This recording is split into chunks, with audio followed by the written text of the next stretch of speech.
Hello, ladies and gentlemen. Welcome to another HYDRA AI Castover. And today we're going to be taking a look at Baelethal's birthday map, Cardinal N.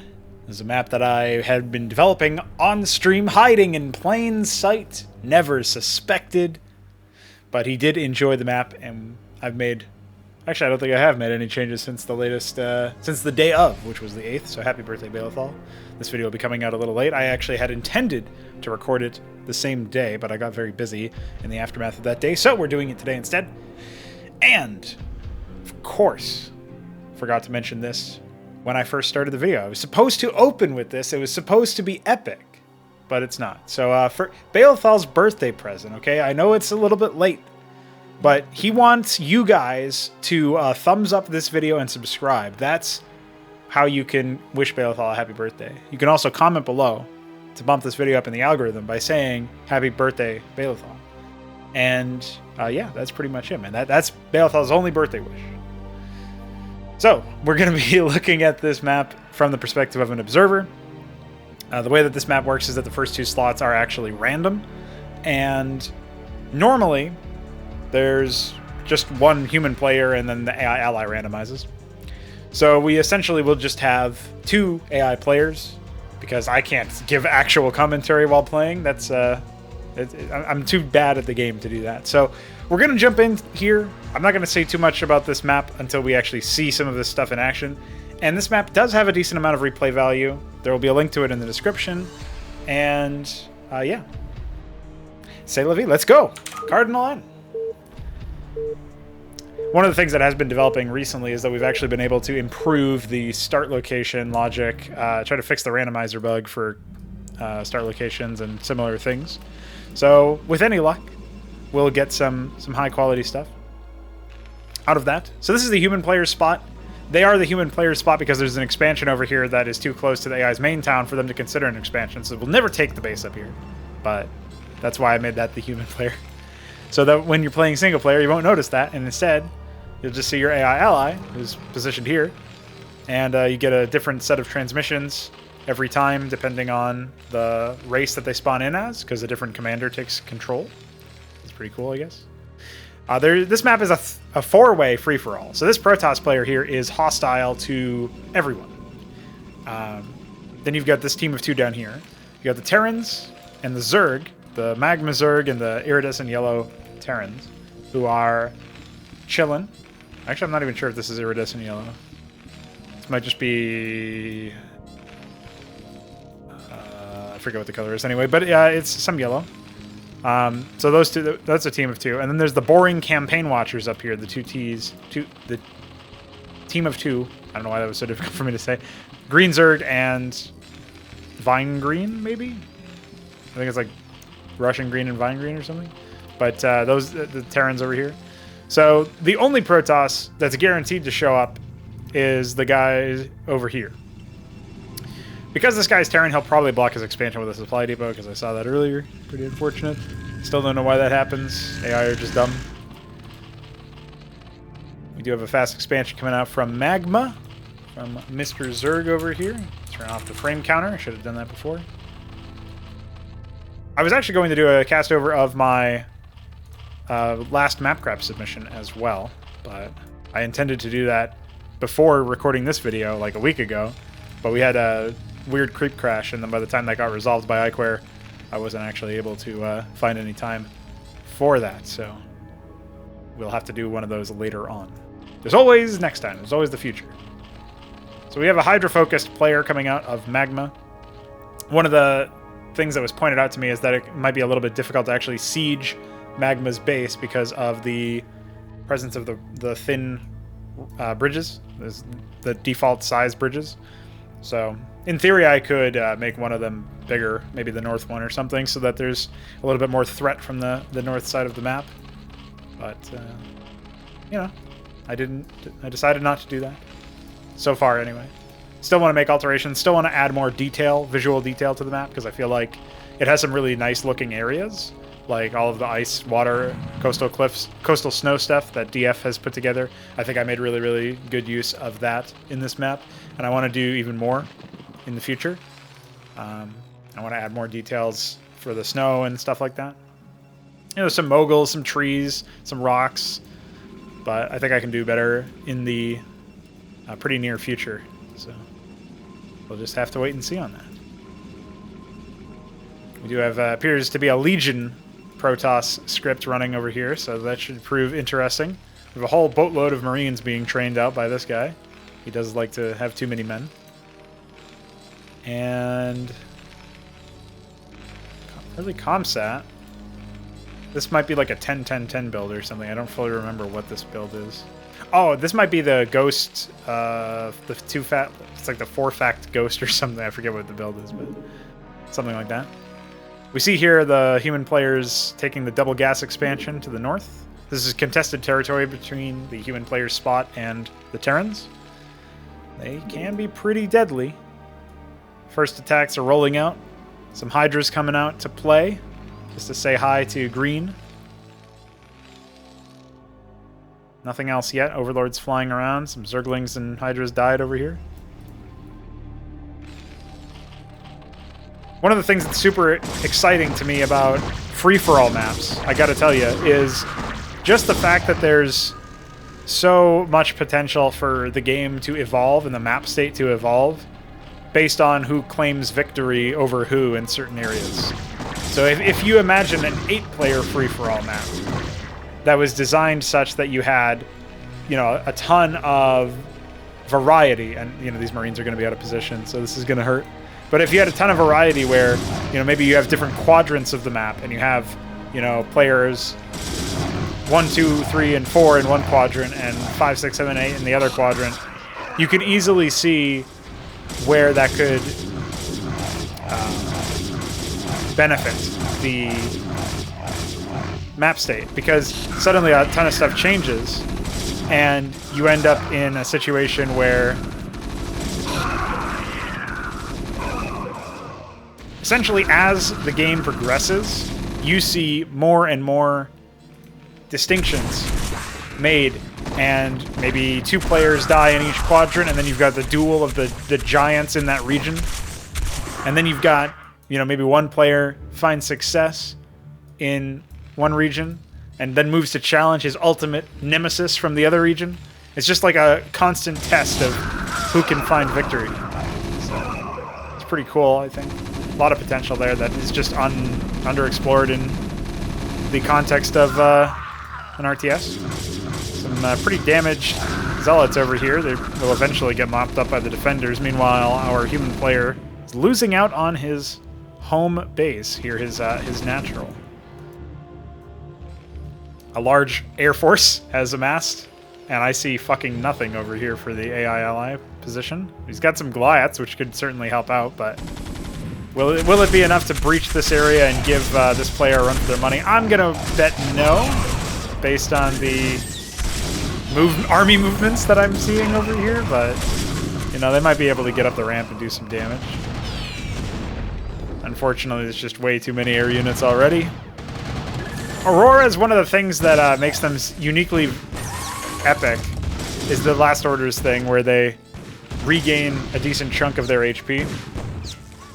I was thinking of ways to make that feel a bit more fair, and I think, for one, giving them back less HP overall would probably be one way to do that, so that they can die to focus fire a lot easier. Because there's tons of times where, especially if you position your units directly next to the Auroras, it might just, you know,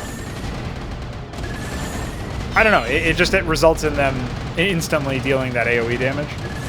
And the other thing I was thinking of is maybe it would make more sense for Auroras to detonate based around... Oh, this fucking set of Protoss units is going to be so impossible to read what's going on there, but... Dude, this yellow player pushed all the way down and annihilated the main player here. But he looks to be about to get annihilated himself. So. Look out. But yeah, I think maybe if Auroras start last ordering as they go below a certain amount of HP, that might make more sense. But then it feels weird to trigger that just based around the... you know, the unit taking a certain amount of HP, so... Hard to find a way to make it intuitive, but I think the current method is okay. It just doesn't allow the unit to have enough counterplay while it's in its last ordering mode. That's the main issue that I've felt fighting against it, and even using it doesn't feel particularly skillful because it can't respond to orders, right? It just picks a target that's like the closest. So maybe if it could still be steered, that would open up more flexibility. I'm tempted to suggest potentially making it an ability that you have to toggle on, but considering it's a spammable unit, I would prefer for it to just be a behavior. Anyhow, we see the map state evolving. More and more Protoss air units are flying around and killing off the AI ally. The human player slot has been cleared. Just a single nexus, and these probes are not interested in mining right now.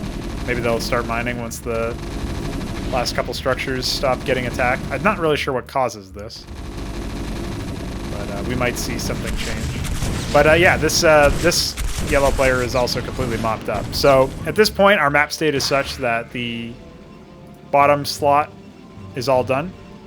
We've got the main Protoss base still being quite a threat, given that they have so many air units. In the future, we obviously would want the Corsairs to like position themselves above these units and try to hit them with the Disruption Web. Unfortunately, AI Disruption Web spellcasting is bugged right now, and they make feedback noises, or sounds, or overlays rather. I don't really know why. There's the Aurora damage coming in hot. See, that's where it's like maybe the damage values are also too much. Hard to know exactly how much there is. The Lurker build over here might spell doom for our Zergling-focused green player here. They went Fast Hive. They're supposed to hop into Ultras where possible, but they're only on 3 bases. And they haven't even really fully saturated this base, like they don't have any gas mining over here. But their Terran ally is also operating pretty strongly in this region. See a lot of Corsairs being built and not a whole lot of Auroras or Panoptises. I did see that one exemplar, but it looks like it fell down.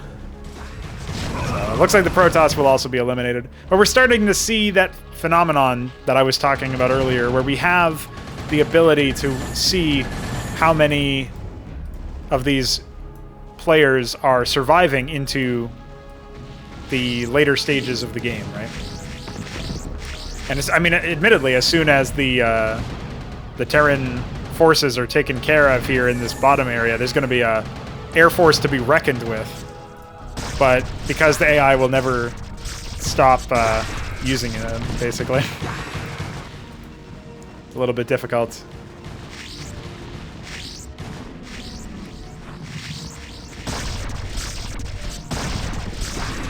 The Lurker in the probe line. Yeah, there you go. Looks like the Protoss will indeed be falling relatively shortly.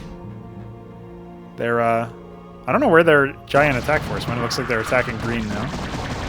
Once this player falls, I suspect the Magma Zerg will not be too long for this world. Let's check their upgrades. Yeah, they're at 1-1 upgrades. Don't appear to be making use of their mutation pit. They are using their evolution chamber in the main. Oh, this is where all of the Protoss air units went. Yeah, taking him down with you, huh? Sadly, we do not see a Basilisk den. Otherwise, there might have been a chance. These Basilisks have been reworked to facilitate anti-air attacking. But with this player being allowed to spam out all of the hatcheries that he has, it's not looking too pretty, we'll say. Medbase can be built again in this development build. That was an embarrassing bug that has been resolved. There was some overflow issue where, like, basically a change that was made to Overlord by iQuare affected HYDRA.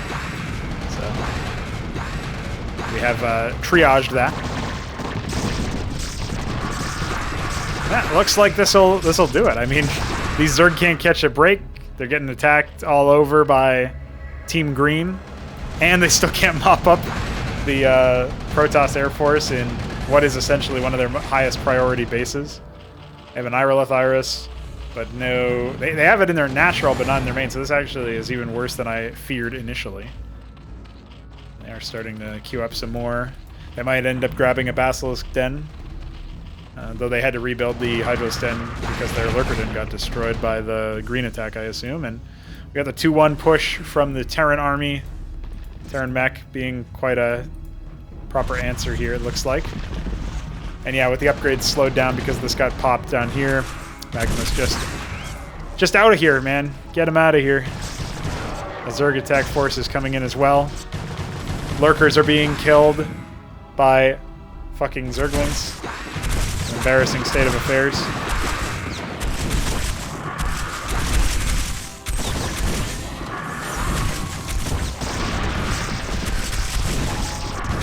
And there's the scan.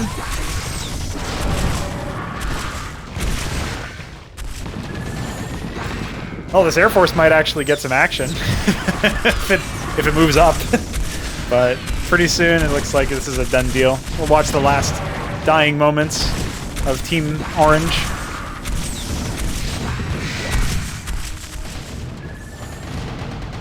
As their Irilith Iris falls.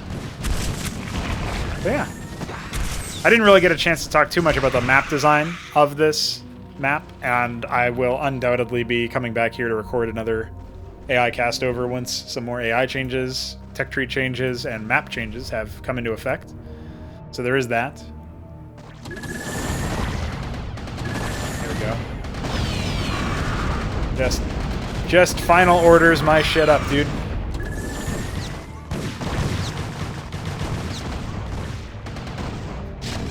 Fuck that Goliath. Just a horde of Auroras and a single Panopticus. Birdlings!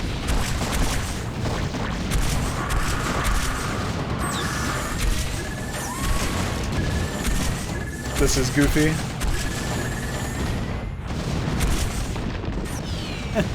Birdlings are in my way!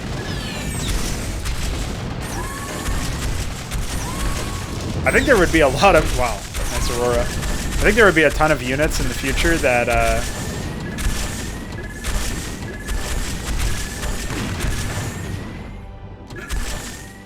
end up essentially dealing damage while moving slower over smaller units or something, like a siege tank sort of dealing damage to a Zergling while moving like on top of it, essentially, like crushing it. Maybe the Zergling also moves slower while that's happening, but can wiggle its way out. It sounds like a weird mechanic on its face, but I feel like it could potentially be pretty interesting. It just feels weird when you see that kind of environment. It's like, oh yeah, let me just body block your Zergling with my tanks. I mean, your tanks with my Zergling. But obviously, like a siege tank, maybe it is the adequate height. I don't know, but something bigger should probably be able to pass through it. Anyhow, it looks like that'll do it. Always impressed by the number of hatcheries that I see in a Zerg base in Hydra, so it's nice to see that. By comparison, we didn't see a huge number of factories, though it's a decent number, but not enormous. And I think that'll wrap this episode of the AI Castover series up. It was a meager 18 minutes, which shows you that the AI can certainly get up to some pretty impressive scales towards the end of the towards the early stages of a game. The end game can happen pretty quick, so we'll see how that evolves. As the AI gets more robust, I'm pretty sure we're going to see longer game times from AI versus AI matches, especially if it's like team matches, evenly matched or whatever. I think it's pretty interesting anyway. So we'll catch you guys on the next video. Remember, for Baelethal's birthday, to like, comment, and subscribe, and that's really it. That's all I got for you. Thanks for watching.